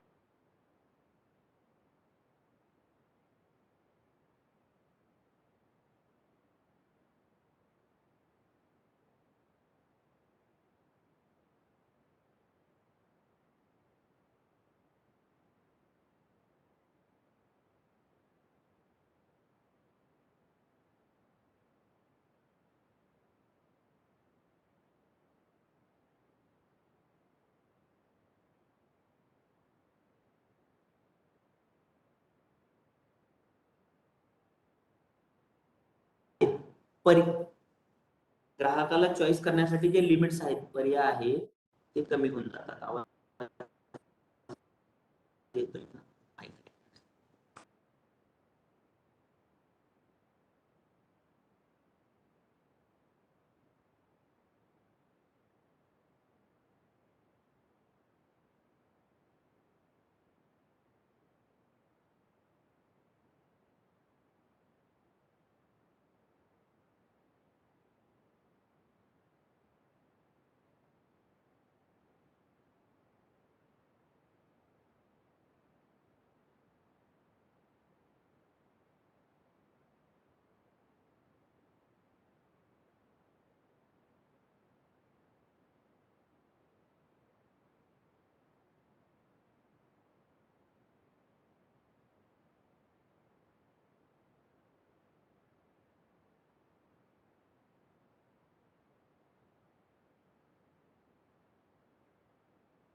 आज जरा जास्तच प्रॉब्लेम नाही यार, काय तर नेटवर्कचा प्रॉब्लेम होतोय संध्या. बहुतेक तिकडच इश्यू होतोय जास्त, कारण मी तर पूर्ण ह्याच्यात कनेक्टिव्हिटी मध्ये असो. चालेल, कंटिन्यू. कुठे होतो आपण? लिंक तुटली की मला पण थोडे पॉईंट विसरला. कुठे होतो आपण सध्या? आपण म्हणतो की भांडवलशाही सॉरी, समाजवादी अर्थव्यवस्थेमध्ये समाजवादी अर्थव्यवस्थेमध्ये दोन प्रकाराकडे आलो होतो तुम्हाला मी. ओके, बरोबर आहे. 3 देश सांगितले होते. रशिया, चायना आणि क्युबा. बरोबर आहे. त्याच्यात त्यांनी त्यांच्या देशाने तिथल्या तिथल्या रिक्वायरमेंट प्रमाणे समाजवादी अर्थव्यवस्थेला वेगवेगळं स्वरूप दिलं. आता ह्यात सध्या 2 मेन आहेत. कुठले? समाजवादी अर्थव्यवस्था आणि दुसरी कम्युनिस्ट इकॉनॉमी. Communist economy. समाजवादी अर्थव्यवस्था अजून पण ती रशियात वापरली जाते. आता बघा, आणि कम्युनिस्ट चायनामध्ये. आता तुमच्या ह्यात कम्युनिस्ट आणि समाजवादी किंवा सोशलिस्ट दोन्हीच्यातला तुम्हाला एक बेसिक डिफरन्स सांगतो मी. हे लक्षात ठेवा.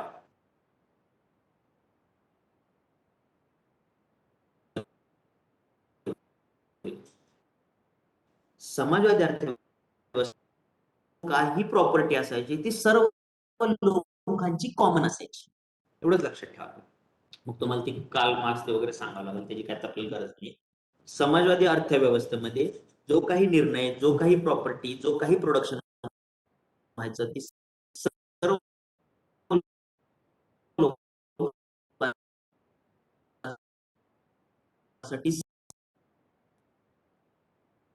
सरकारच्या हातात असतं. हा कम्युनिस्ट आहे. म्हणजे चायना चायना समोर घ्या तुम्हाला. कम्युनिस्ट सगळं तिथलं डिसिजन, सगळे रिसोर्सेस, सगळं सगळं एक सरकार आहे त्याच्याच हातात. इव्हन तिथं कंडिशन ही आहे चायनामध्ये की तिथं पार्टी पण एकच आहे. ती एवढी कम्युनिस्ट आहेत. तसं रशियामध्ये नाहीये. फरक आहे. थोडे लिबरल्स आहेत. थोडी फरक आहे दोघांच्यात. ह्या दोघांच्यात फरक झाला. काय सांगितलं तुम्हाला, ह्या दोन्हीतला हा फरक आहे. आलं लक्षात तुम्हाला फरक स्पेसिफिकली? चला तर आपण पुढे जाऊया. आता पुढे जायचं आपल्याला की या दोन्हीतून तुम्हाला बेसिक फरक सांगितला मी कम्युनिस्ट आणि ह्याच्यातला. आता आपण स्पेसिफिकली ह्या नंतरची जी अर्थव्यवस्था आहे, कुठली? मिक्स अर्थव्यवस्था. आता आपण नाही हे राहिले की आपली सॉरी, हे असं होतं बघा, लिंक गेली ना, कनेक्टिव्हिटी गेली की असं लक्षात की आपल्याला वैशिष्ट्य राहिली समाजवादी अर्थव्यवस्थेची. आता कुठले वैशिष्ट्य? म्हणजे रिव्हिजन. तर फास्ट मध्ये रिव्हिजन करू आपण. उत्पादन आणि संपत्तीबद्दल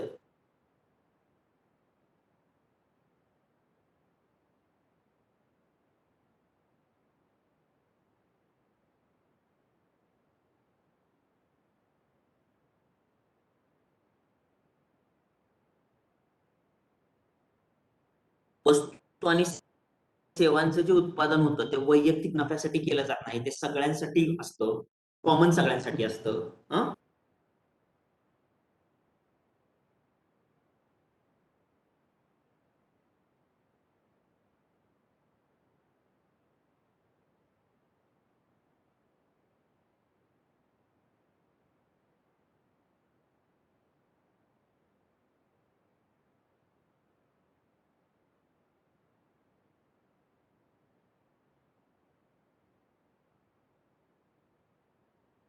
आलं लक्षात? ह्या दोघांच्यात हा डिफरन्स आहे. वस्तूंच्या सेवा, चैनीच्या वस्तूंचं प्रोडक्शन इकडं कमी होतं आणि निर्णय कोण घेतं? शासन घेतं, समाजवादी. त्यामुळे ग्राहक हा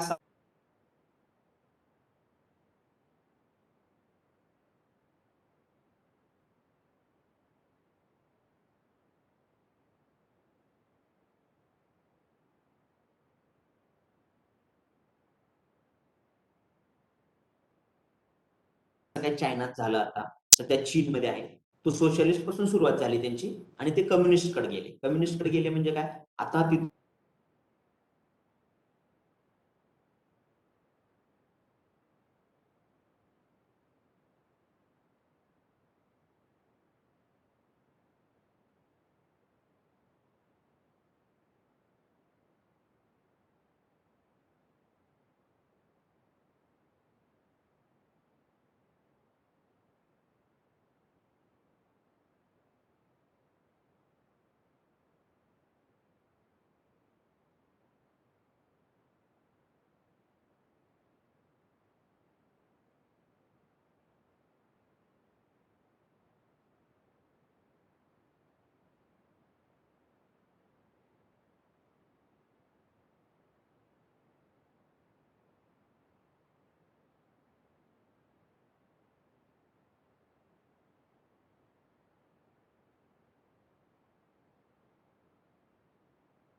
काय कळणार एवढे वेळा डिस्कनेक्ट झाला कसं चालेल. बघा हे लेक्चर झाल्यानंतर काय तर प्रॉब्लेम सॉल्व्ह करू आपण. पुढच्या लेक्चरला कमीत कमी प्रॉब्लेम येतीलच.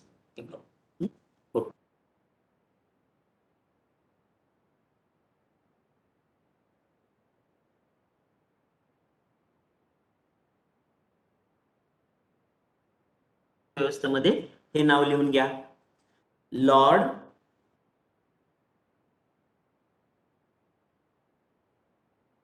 हो ना, आता काय करणार, खूपच प्रॉब्लेम येतोय. जाऊ दे, कमीत कमी प्रॉब्लेम येईल तसा इश्यू करू आपण आज. काहीतरी त्याला सॉर्ट आउट करू, कारण मी तर कम्प्लीट वायफाय वर कनेक्टेड आहे, त्यामुळे त्या बाकीचा तर इश्यू नाहीये. असू दे, चला थोडं काय तर सॉर्ट आउट करू आपण, त्याला काय तर सोल्युशन काढूया. ओके, मिक्स अर्थव्यवस्था, मिक्स अर्थव्यवस्थे, मिक्स इकॉनॉमीच्या रिलेटेड हे नाव लिहून घ्या. लॉर्ड जॉन मेनार्ड केस. लॉर्ड जॉन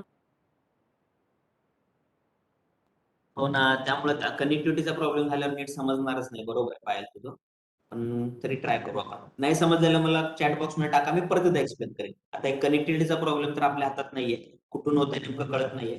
पण ज्याला कोणाला काही समजत नसेल त्याच्यामुळे नाव सांगतो, पण आधी पाहायला त्याचं प्रॉब्लेमचं हे सांगतो सोल्युशन, की जे कोणी कोणाला काही कनेक्टिव्हिटीच्यामुळे एखादा पॉईंट सुटला किंवा ती लिंक तुटली तर मला परत एकदा कमेंट बॉक्स मध्ये टाका, मी परत एकदा एक्सप्लेन करेन. आता नाव घ्या, मिक्स अर्थव्यवस्थेचं नाव लिहून घ्या. लॉर्ड जॉन मेनार्ड केस. लॉर्ड जॉन मेनार्ड केस, आपल्या डोक्याचा केस शेवटचा शब्द. लॉर्ड जॉन मेनार्ड केस यांनी काय केलं, 1919, आता बस नावच लक्षात, आता लिहून घेऊ नका, बस लक्षात ठेवा. नॉट हे मिक्स अर्थव्यवस्थेचा प्रश्न आला आणि हे नाव असेल कोणी पहिल्यांदा वापरला किंवा उगम काय, तर हे नाव टिक करून यायचं. आता बघा, मिक्स अर्थव्यवस्थेचं यांनी काय केलं, 1919 जी जागतिक महामंदी होती त्यावेळेस त्यांनी हा सिद्धांत मांडला मिक्स अर्थव्यवस्थेचा. आता 1919 ची जागतिक महामंदी का आली, कशामुळे आली, ते इतिहासात मी सांगितलं सांग इतिहासातील. त्याच्यामुळं 1940 ला त्यांनी ही संकल्पना मांडली, 1929 ला, आणि 1940 ला फ्रान्स यांनी याचा स्वीकार केला, फ्रान्स या देशाने. मग हळूहळू बाकीच्या देशांनी पण त्याचा स्वीकार करण्यास सुरुवात केली. आता मिक्स अर्थव्यवस्था काय असतं नेमकं, मिक्स अर्थव्यवस्था असते काय, तर आतापर्यंत आपण बघितलं ते खाजगी आणि सार्वजनिक क्षेत्र, खाजगी आणि सार्वजनिक क्षेत्र यांचं सह अस्तित्व असतं. मिक्स अर्थव्यवस्थेमध्ये खाजगी आणि सार्वजनिक क्षेत्र या दोघांचं सह अस्तित्व असतं. म्हणजे काय, तर आपण बघितलं ते पहिल्यांदा या दोघांतल्या त्या चांगल्या चांगल्या गोष्टी आहेत त्या एकत्र घेऊन आपण मिक्स अर्थव्यवस्थेची स्थापना करण्यात आली. स्थापना इन द सेन्स त्याचं इव्होल्युशन होत, स्थापना कधी होत नसते, इव्होल्युशन होत गेलं, थोडं थोडं थोडं थोडं थोडं थोडं असं इव्होल्युशन होत गेलं. तर कशी कोणती कोणती चांगली गोष्ट करण्यात आली, म्हणजे कोणते कोणते चांगली गोष्ट करण्यात आली लक्षात आला. तर आता हे वाक्य लक्षात ठेवा, मी तुम्हाला एक वाक्य सांगतोय, ते वाक्य लक्षात ठेवा. खाजगी क्षेत्रातील निर्णय बाजारपेठातील मागणी पुरवठ्यावर अवलंबून असतात, तर सार्वजनिक क्षेत्रातले सरकारवर अवलंबून असतात. बरोबर आहे. मग काय करतात, ह्या दोन्ही यांचं मिश्रण केलं जातं. खासगी क्षेत्राला पण मुभा दिली जाते आणि सरकारी क्षेत्राला पण मुभा दिली जाते. म्हणजे 50% यांना देतात, 50% दोघांना देतात, बाबा तुम्ही मिळून काम करा. पूर्ण कॅपिटलिस्ट इकॉनॉमी पण नाही, सगळं शासन, सगळं इंडस्ट्री ठरवणार नाही काय प्रोडक्शन करणार, किती करणार, कसं करणार, आणि सगळी प्रॉपर्टी समाजवादी सारखी सरकारच्या हातात पण नाही. प्रोडक्शन करणार कंपन्या, पण सरकार त्यांना सांगणार की तुम्ही याचं वाढवा, याचं कमी करा, मग तुम्हाला ह्या गोष्टीत आम्ही मुभा देतो, ह्या गोष्टीत सूट देतो, टॅक्स मध्ये सूट देतो, तुम्ही ह्या गोष्टीचं प्रोडक्शन करा. हे झाले एक प्रकारची मिक्स अर्थव्यवस्था.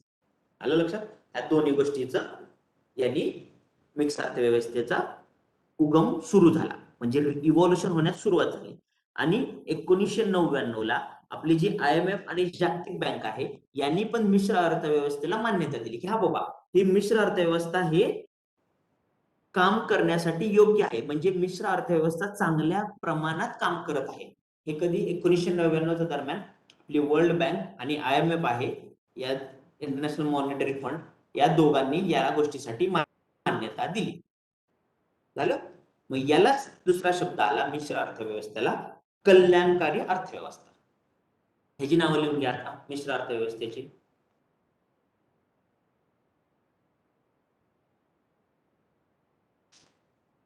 कल्याणकारी अर्थव्यवस्था आणि लोकशाही अर्थव्यवस्था. आलं लक्षात? कल्याणकारी अर्थव्यवस्था आणि लोकशाही अर्थव्यवस्था. आता भारताच्या संदर्भात मी एक वाक्य पडतं, ते बरोबर आहे, लक्षात ठेवा.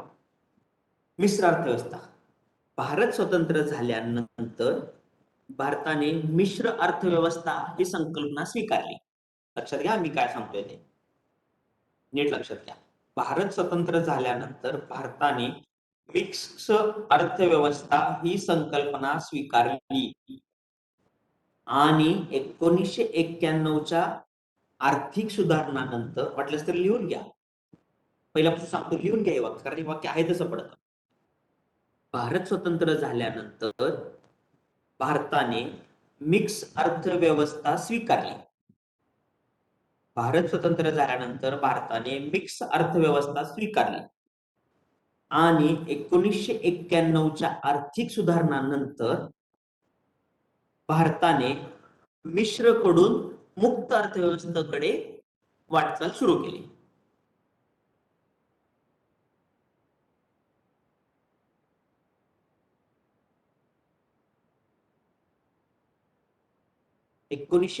च्या आर्थिक सुधारणानंतर भारताने मिश्रकडून मुक्त अर्थव्यवस्थेकडे वाटचाल सुरुवात केली.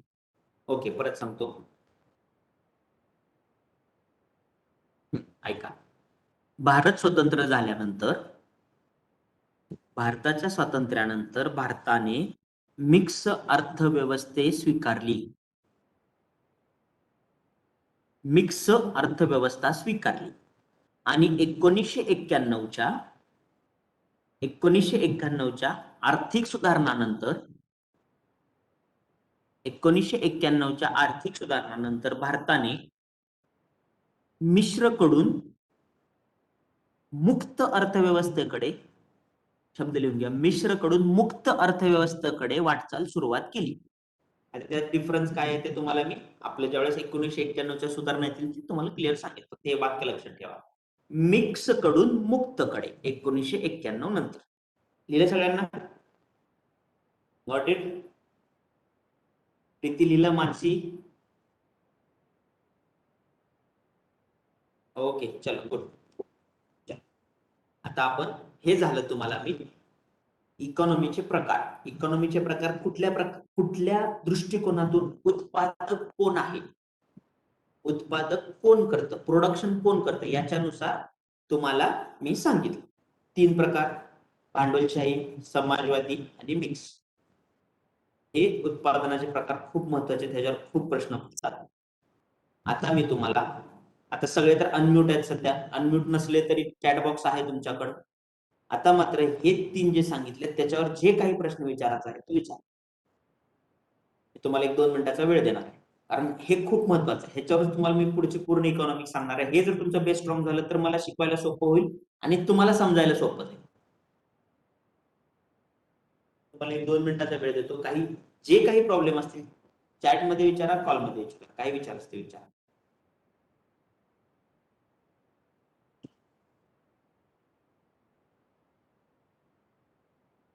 आता मी असं ऑनलाईन आहे म्हणून, ऑफलाईन जर तुमचे लेक्चर घेत असतं तर मग मी मुलांनी प्रॉब्लेम, माझं ते पुण्यात लेक्चर असतं तर मी तसंच करतो, जोपर्यंत मुलं प्रॉब्लेम विचारत नाही तोपर्यंत मी पुढचं शिकवतच.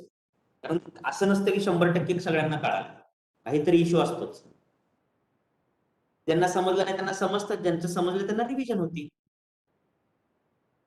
इंडियामध्ये सोशलिस्ट इकॉनॉमी होती का? हा, इंडियामध्ये सोशलिस्ट इकॉनॉमी होती, पण कशी होती? हा सांगतो मी. आता वाक्य काय दिलं की भारत स्वतंत्र झाल्यानंतर भारताने मिक्स अर्थव्यवस्था चालू केली. मंगेश ऐक, हा सगळ्यांसाठीच महत्वाचं आहे, ऐका सगळं. भारताने भारत स्वतंत्र झाल्यानंतर मिक्स अर्थव्यवस्था चालू केली. पण मिक्स मध्ये तुम्हाला मी काय सांगितलं, सोशलिस्ट आणि कॅपिटलिस्ट ह्या दोघांचा संगम असतो. पण भारत स्वतंत्र झाल्यापासून आपला जास्त टिल्ट हा मिक्स मधल्या सोशलिस्ट इकॉनॉमीकडे होता 90 पर्यंत. ते आपण बघितलं की रशिया सोबत आपले संबंध चांगले होते.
मंगेश समजलं का सांग? नाही, व्हॉइस ऑडिबल नाही, रेंजेस गेली होती. मी जे तुम्हाला मंगेशच्या प्रश्नाला एक्सप्लेन केलं सगळ्यांना समजलं का सांगा? तू पुढे मी काही म्हणजे बोललेलंच नाही. येस येस, आला साक्षी राऊत, आवाज आला तुला साक्षी? फक्त मी मंगेशच्या जे ओके. पायल पाटील काय नाही, म्हणजे नेमकं काय नाही पायल, सांग मला, मी अजून एक्सप्लेन करेन. बरेचदा सांगू का मंगेशचा कन्सर्न? मंगेशच्या प्रश्नाला अजून एकदा एक्सप्लेन करू द्या का? रिपीट करा. Okay okay okay okay okay okay okay okay चलो. मंगेश तू काय विचारलं होतं की भारतामध्ये सोशलिस्ट इकॉनॉमी होती का?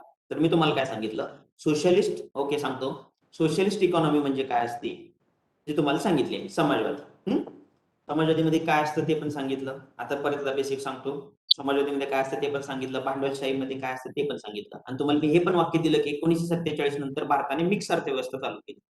तर 1947 नंतर भारताने मिक्स अर्थव्यवस्था सुरुवात केली. पण मिक्स अर्थव्यवस्था काय सांगितलं तुम्हाला मी, सोशलिस्ट आणि कॅपिटलिस्ट ह्या दोघांचं मिक्सचर, बरोबर आहे. तर भारताची जी मिक्स अर्थव्यवस्था होती ही सोशलिस्ट कडे जास्त टिल्टेड होती. म्हणजे आपण जरी मिक्स अर्थव्यवस्था वापरत असलो तरी सोशलिस्टचं प्रमाण उदाहरण सांगायचं असेल तर 70-80% असेल, आणि भांडवलशाही इकॉनॉमिक्सचं 20-25% असेल. पण आपण जर असं वाक्य वापरलं की भारतात सोशलिस्ट इकॉनॉमी होती का? येस, सोशलिस्ट इकॉनॉमी होती, पण it is a part of mix economy. म्हणजे मिक्स इकॉनॉमीच्या आतमध्येच आपण सोशलिस्ट इकॉनॉमीला चांगला भाव दिला होता. म्हणजे त्याला जास्त डिमांड दिलं होतं. हे आपल्याला कुठून कुठून लक्षात येतं? आपले रशियासोबतचे संबंध, नेहरूजींचे रशियासोबत हे 1971च्या बांगलादेश वॉरमध्ये सगळं जग विरोधात असताना रशियाने इंदिरा गांधींना केलेला सपोर्ट. मग हे फक्त मिलिटरी सपोर्ट नसतो, तर हा सपोर्ट इकॉनॉमिक्सवर डिपेंड असतो. आपलं रशियाशी एवढे चांगले संबंध होते, आपली इकॉनॉमी पण सोशलिस्टच होती बऱ्या प्रमाणात, मिश्र जरी सांगायला असली तरी. म्हणून रशियाने आपल्याला एवढी फुल फ्लेज सगळ्या जगाच्या विरोध जाऊन आपल्याला मदत केली बांगलादेश वॉरमध्ये. हे तुम्हाला माहिती की आपण ज्यावेळेस बांगलादेशवर आक्रमण केलं होतं इंदिराजींनी, त्यावेळेस आम्ही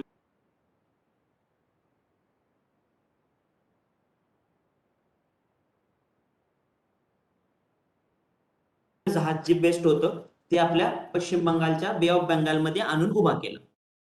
तेवढ्या एका जहाजामुळे बाकी सगळ्यांनी माघार.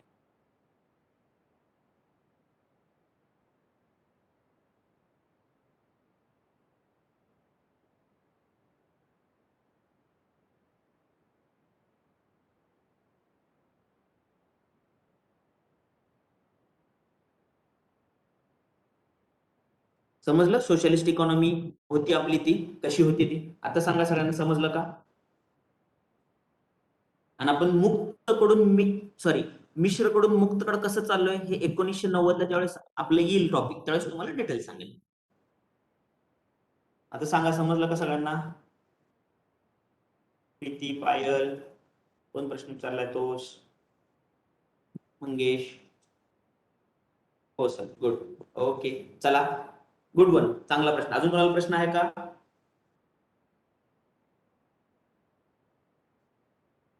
ताहिरा, तुला समझलं का?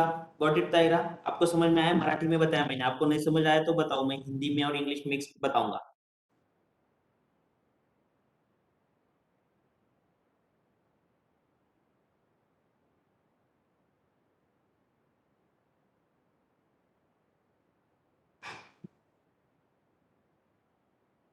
Okay, good one. चलो, गुड वन. चला, आता आपण पुढचं बघू. हे तुम्हाला प्रकार सांगितले मी उत्पादकानुसार. आता पुढचे प्रकार कुठल्या पद्धतीनुसार आहेत? विकास अर्थानुसार. हे खूप सोपे आहेत. हे तुम्हाला सांगतो, विकास अर्थव्यवस्थेनुसार. आता हे उत्पादक पद्धतीनुसार सांगितले. आता विकास अर्थव्यवस्था, विकास अवस्थेनुसार कोणकोणते प्रकार पडतात? विकास अर्थव्यवस्थेनुसार जगात अर्थव्यवस्थेचे 2 प्रकार पडतात. कुठले 2 प्रकार पडतात? तर पहिली आहे विकसित अर्थव्यवस्था आणि दुसरी आहे विकसनशील अर्थव्यवस्था. 2 फक्त नावं लिहून घ्या. विकसित अर्थव्यवस्था आणि दुसरी आहे विकसनशील अर्थव्यवस्था.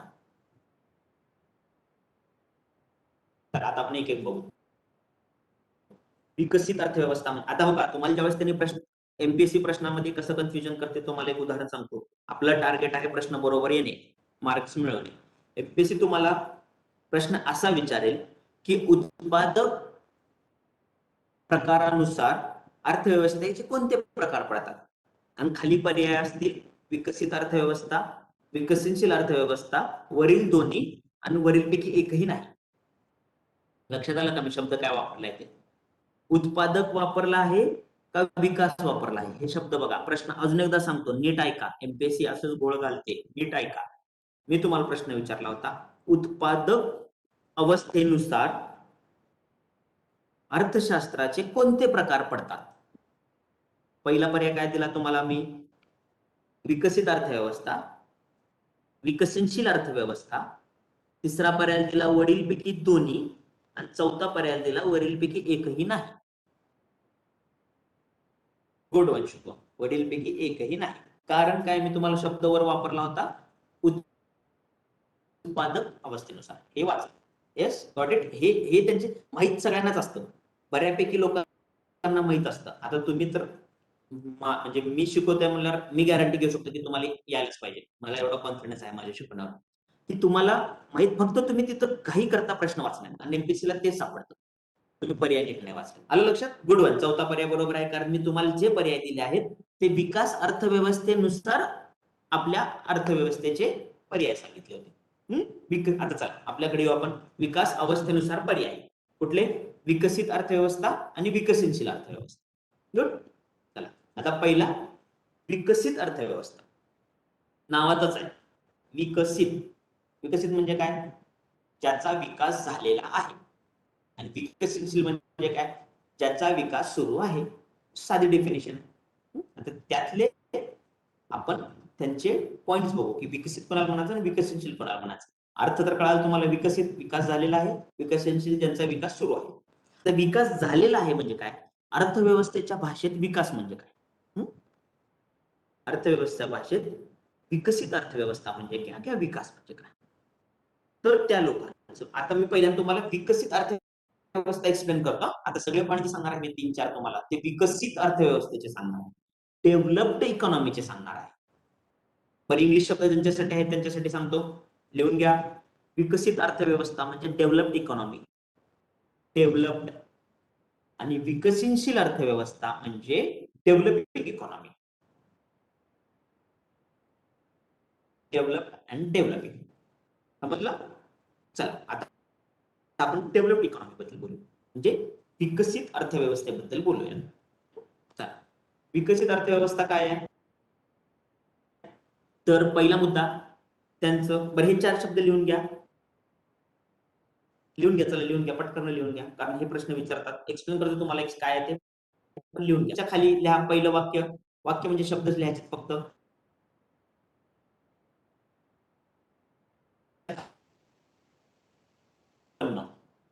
डोई मोठे उत्पन्न. विकसित अर्थव्यवस्थेचे दरडोई मोठे उत्पन्न पहिलं. दुसरं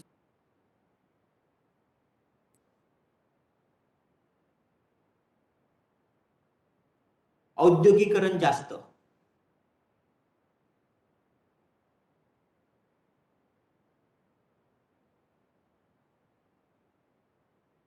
औद्योगिकरण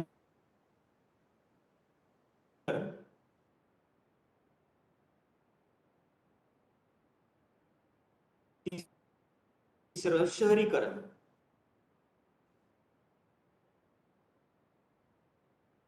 चौथं साक्षरता मोठ्या प्रमाणात.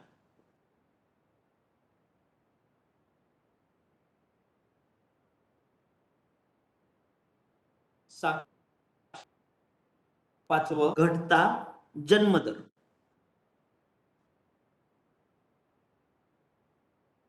घटता जन्मदर. त्याच्यानंतर घटता मृत्यूदर. घटता जन्मदर, घटता मृत्यूदर.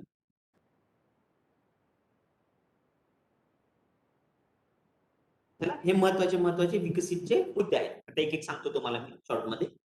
लिहिले 5-6. आणि विकसित देशांचे पहिलं काय होतं? पहिलं काय होतं? पहिलं होतं आपलं की दरडोई मोठे उत्पन्न. आता शब्द बघा, दरडोई मोठे उत्पन्न म्हणजे काय? की पर पर्सन त्या देशाचं उत्पन्न जास्त आहे. पर पर्सन.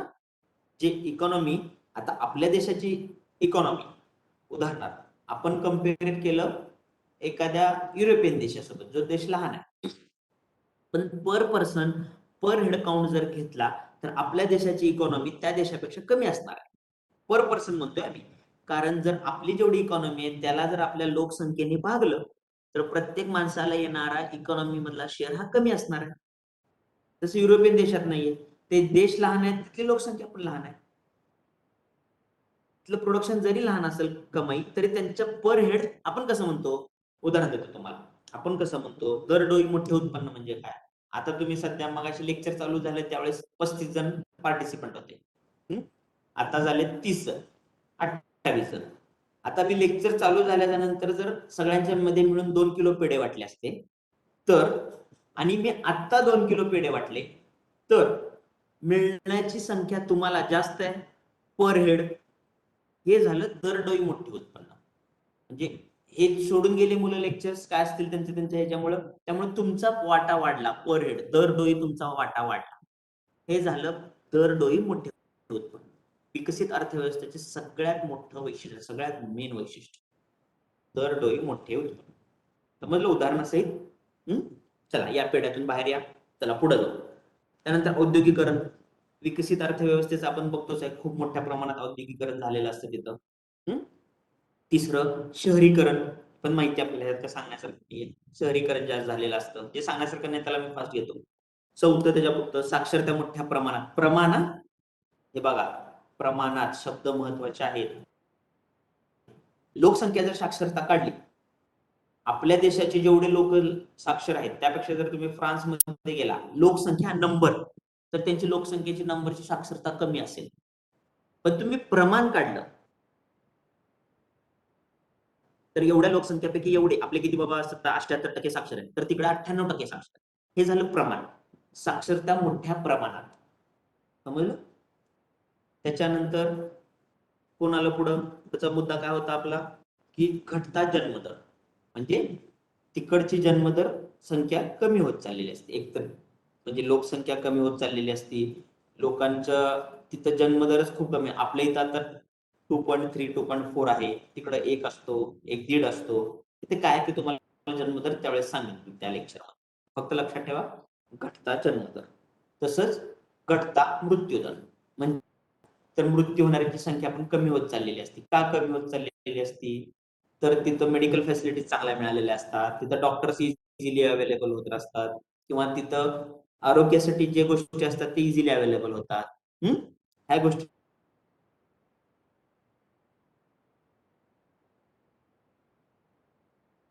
विकसित अर्थव्यवस्थेची ही लक्षणं आहेत.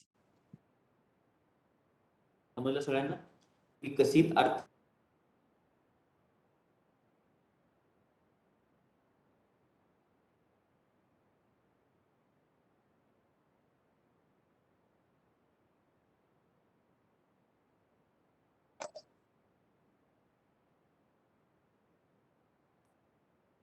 कुठले कुठले आले? अमेरिका आलं.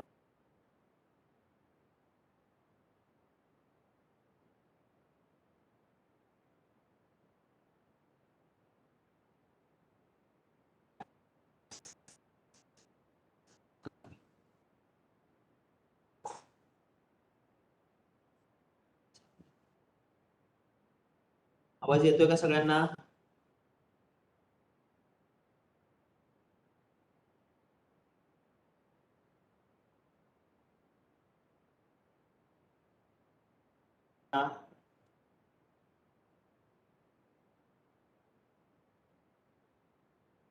अरे आवाज येतोय का मित्रांनो, मुलांनो? Yes sir. हा, ओके. तर तुम्हाला मी आता काय सांगितलं, विकसित अर्थव्यवस्थेची वैशिष्ट्ये सांगितली, विकसित अर्थव्यवस्थेचे देश पण सांगितले बेसिकली. आता हेच विकसनशील अर्थव्यवस्थेचे वैशिष्ट्य. लिहून घेऊ नका, काय गरज नाही, फक्त तुम्हाला मी सांगतो त्याच्याच रिलेटेड आहेत. विकसितच्या लिहून घ्यायचं नाही, फक्त मी सांगतो ते ऐका. कुठले सांगाल तुम्हाला आता मी? विकसनशील अर्थव्यवस्था. वरचे जे सगळे वैशिष्ट्य सांगितले विकसितचे, तेच कमी प्रमाणात असतात. म्हणजे काय? विकसनशील अर्थव्यवस्था म्हणजे काय? दरडोई उत्पन्न कमी असणार. आपल्या अर्थव्यवस्थेचं आहे तसं, आपल्या देशाचं आहे तसं. दरडोई उत्पन्न कसं कमी असणार ते तुम्हाला मी पेढ्याचं उदाहरण देऊन सांगितलं. ते कमी मिळाले, लोकसंख्या वाढली की दरडोई उत्पन्न कमी होणार. त्यामुळे लोकसंख्या वाढली, प्रोडक्शन तेवढं नाही वाढलं, तर दरडोई उत्पन्न दरडोई उत्पन्न विकसनशील अर्थव्यवस्थेचं कमी असण्याचं सगळ्यात मेन कारण असतं तिथली लोकसंख्या.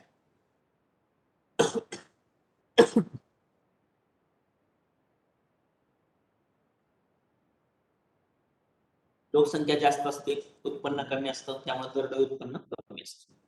झालं पहिलं. दुसरा मुद्दा काय असतं? औद्योगिकरण वाढीव असतं, म्हणजे पूर्ण त्याची जेवढी क्षमता आहे तेवढी अजून झालेली नसती क्षमता. औद्योगिकरण ग्रोईंग फेज मध्ये असते विकसनशील मध्ये.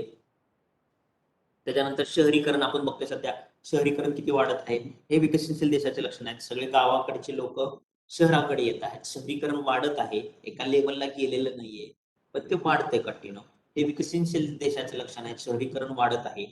त्यानंतर साक्षरता प्रमाण असतं, पण मग सांगितलं तुम्हाला तसं उदाहरण, प्रमाण कमी असतं, 70 76 75%.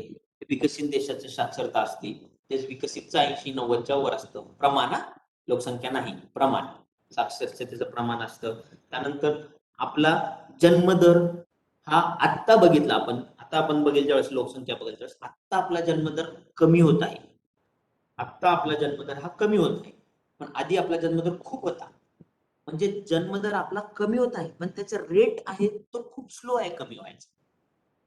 की विकसनशील देशात जन्मदर घटत असतो, पण तो खूप हळू घटत असतो, खूप हळूवाररित्या कमी कमी कमी कमी होत असतो. तसंच घटता मृत्यूदर, मृत्यूदर पण आपला कमी होत आहे विकसनशील देशांचा, पण त्याचं प्रमाण खूप कमी आहे. कारण आपण बघतो अजून पण आपल्याला तेवढ्या सगळ्या बेसिक फॅसिलिटी मिळत नाहीयेत. आपल्या दवाखान्यांची कंडिशन बघतो, आपण आपल्या डॉक्टरांची बघतो, आपल्या ग्रामीण रुग्णालयांची कंडिशन बघतो, किंवा लोकांकडे पैसा कमी असणं हे कारण बघतो. त्यामुळं मृत्यूदर हा कमी होत आहे. आता आपल्या इथं इन्शुरन्स हा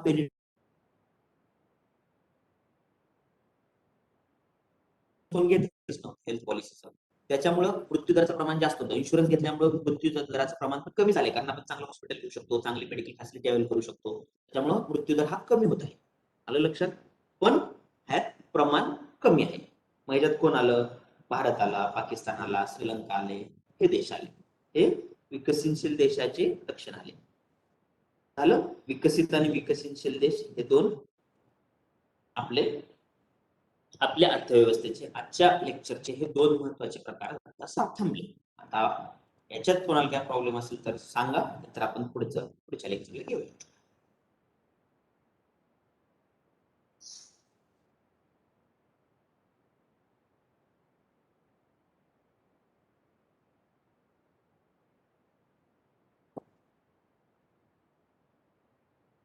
कोणाला काय प्रॉब्लेम असेल तर सांगा, नाहीतर असं पण नाही की ह्याच लेक्चरला विचारला. आता दुपारी 3 वाजता जेव्हा लेक्चर असेल माझं, त्यावेळेस ह्याच्यातलं काय अजून तुम्हाला इश्यू नाही समजला किंवा वाटतं किंवा त्यावेळेस समजलं होतं आता विसरलं, त्यावेळेस विचारा, काही हरकत नाही.